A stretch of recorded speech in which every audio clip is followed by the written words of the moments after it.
Apakah kalian pernah merasa lelah dengan tekanan di dunia modern? Apakah kalian merasa sulit untuk melepaskan hal-hal yang tidak bisa kalian kendalikan? Jika iya, maka kalian berada di tempat yang tepat. Di video kali ini kita akan belajar tentang Stoikisme, sebuah aliran filsafat kuno yang mengajarkan kita cara hidup lebih tenang dan bahagia. Kamu baik-baik aja kan? Selamat datang kembali di Inti Evolusi. Stoikisme mengajarkan bahwa kita hanya dapat mengendalikan pikiran dan tindakan kita sendiri, dan kita tidak dapat mengendalikan apa yang terjadi di luar diri kita. Dengan memahami hal ini, kita dapat melepaskan diri dari kekhawatiran dan kecemasan tentang hal-hal yang di luar kendali kita. Stoikisme juga mengajarkan bahwa kita harus fokus pada hal-hal yang baik dalam hidup kita, dan bersyukur atas apa yang kita miliki. Sebelum kita mulai, untuk kamu yang ingin mengembangkan diri menjadi pribadi yang lebih baik lagi, silahkan subscribe channel ini, agar kamu tidak ketinggalan inti diri yang akan membantumu menjadi pribadi yang lebih baik. Dengan fokus pada hal-hal positif, kita dapat meningkatkan kebahagiaan dan kepuasan kita. Berikut adalah 7 prinsip Stoikisme yang sederhana tapi sangat berpengaruh. 1. Pengendalian diri. Suatu pagi yang mendung, kamu sedang menikmati secangkir teh hangat di teras rumahmu.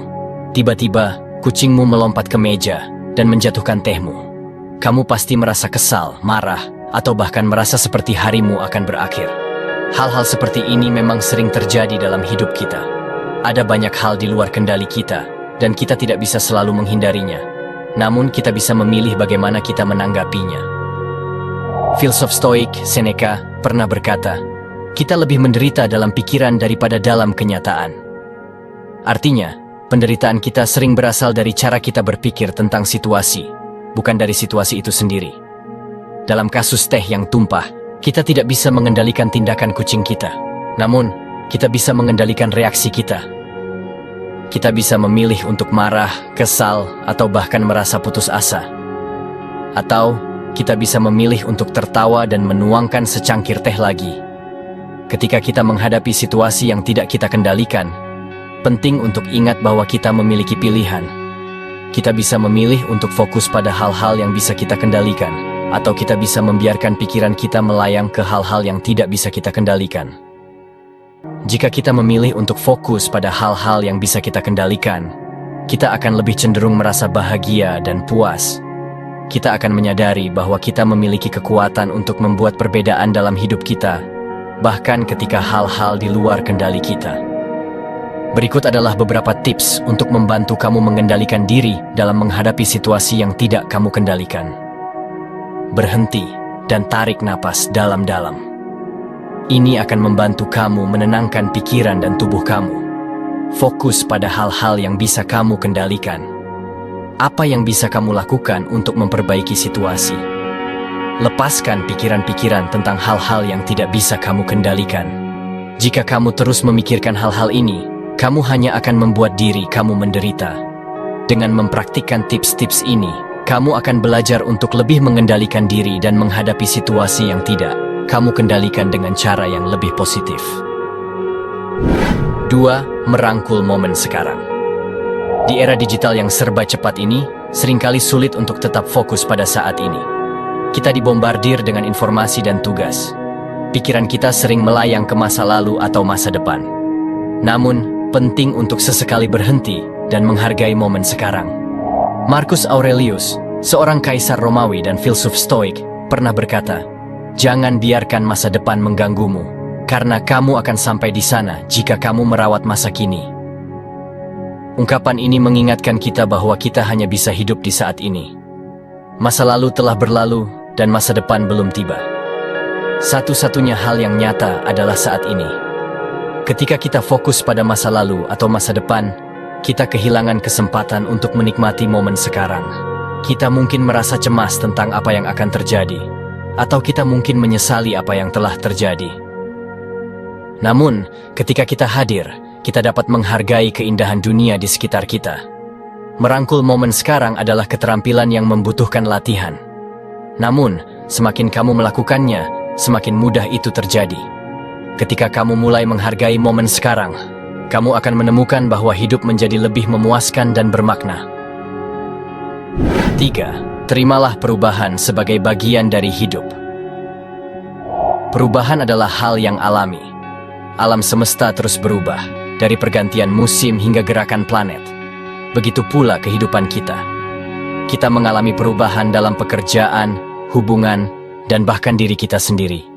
Namun, seringkali kita menolak perubahan. Kita takut akan yang tidak diketahui, dan kita lebih suka hidup dalam zona nyaman kita. Menolak perubahan hanya akan membuat kita menderita. Seperti yang dikatakan Epictetus, bukan apa yang terjadi pada kamu, tetapi bagaimana kamu bereaksi terhadapnya. Kita tidak dapat mengendalikan apa yang terjadi pada kita, tetapi kita dapat mengendalikan bagaimana kita bereaksi terhadapnya.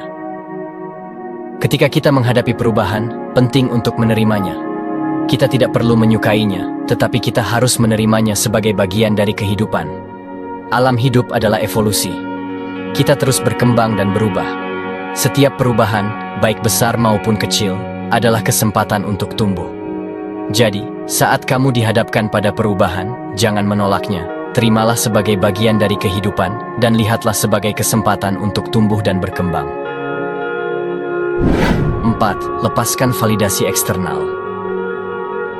Di dunia yang serba digital ini, kita dibanjiri oleh validasi eksternal.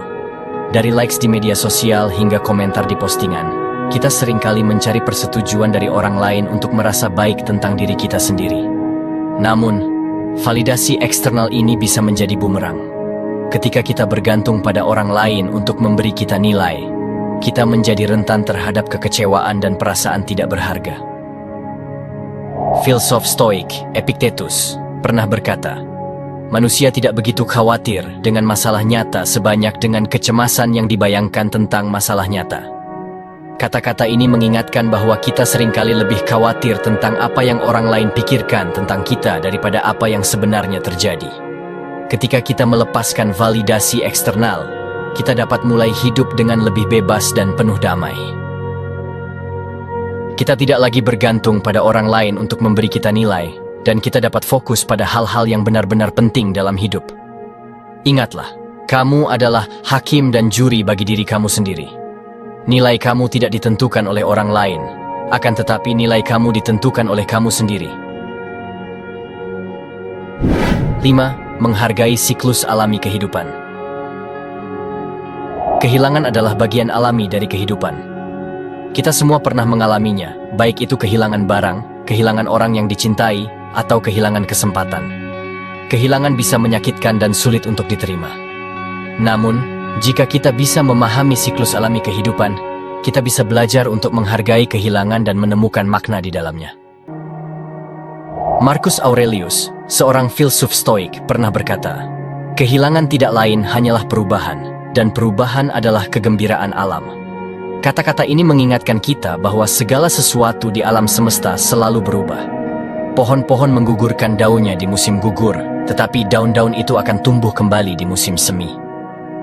Demikian pula, kehidupan kita juga penuh dengan perubahan, baik yang kita inginkan maupun yang tidak kita inginkan. Kehilangan bisa menjadi kesempatan untuk pertumbuhan dan perubahan. Ketika kita kehilangan sesuatu, kita dipaksa untuk beradaptasi dengan dunia yang berubah. Kita juga didorong untuk menghargai hal-hal yang masih kita miliki. Stoikisme adalah filsafat yang mengajarkan kita untuk menerima kenyataan apa adanya. Stoikisme mengajarkan kita untuk tidak melekat pada apa yang sudah ada, karena segala sesuatu di dunia ini bersifat sementara. Sebaliknya, Stoikisme mengajarkan kita untuk hidup sepenuhnya, mencintai dengan mendalam, dan melepaskan dengan anggun. Setiap matahari terbenam, pada akhirnya memberi jalan bagi matahari terbit. Begitu pula, setiap kehilangan pada akhirnya akan membawa kita ke awal yang baru. Jika kita bisa memahami siklus alami kehidupan, kita bisa belajar untuk menghargai kehilangan dan menemukan makna di dalamnya. 6. Menemukan peluang dalam kesulitan. Kehidupan penuh dengan tantangan. Kita semua pernah mengalaminya, baik itu tantangan kecil maupun besar. Tantangan bisa berupa hal-hal yang tidak kita inginkan, seperti kehilangan pekerjaan, putus cinta, atau sakit. Tantangan juga bisa berupa hal-hal yang kita inginkan, seperti mengejar cita-cita atau memulai bisnis baru. Mudah untuk mengeluh tentang tantangan dan berharap hidup sedikit lebih mudah.